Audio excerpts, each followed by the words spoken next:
मित्रांनो बघितलं फुलपाखरू किती छान आहे, दिसलं फुलपाखरू दिसलं का? हा निसर्गाचा एक इकोसिस्टमचा चमत्कार आहे, कळलं का? फुलपाखरं असतील, पाण्यामधील मासे खेकडे असतील, हवेतील बटरफ्लाय असतील किंवा पानघोडा असेल, हे निसर्गातील आहे ना घटक आहेत महत्त्वाचे, कळलं का? त्यामुळे झाडं जंगल तोडू नका, कळलं का? फुलपाखरं, कीटक, मधमाशा, कळलं का? हे इकोसिस्टमसाठी खूप महत्त्वाचे आहेत.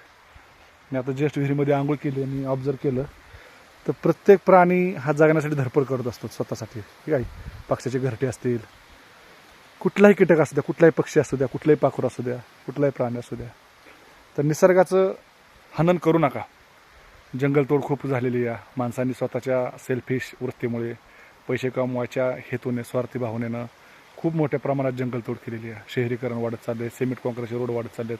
ह्याच्यामुळं काय चाललं आहे, जंगलाचं प्रमाण असेल, हरित गवत असेल, इतर जे आहे ग्रीन फॉरेस्ट, ह्याचं प्रमाण कमी कमी होत चाललं आहे. त्यामुळं आता आपल्याला पहिल्यासारखं काजवं दिसत नाहीत, चिमण्या दिसत नाहीत. आता ही फुलपाखरूच बघा ना, तो का दिसलं ट्रॅव्हलिंग करतं आहे, असं फ्लाईंग करतं आहे मस्तपैकी. तर निसर्गाची काळजी घ्या. आपल्यासोबत आपले इतर बी प्राणी जगले पाहिजेत. सगळ्याची इच्छा असते जगण्याची. ठीक आहे.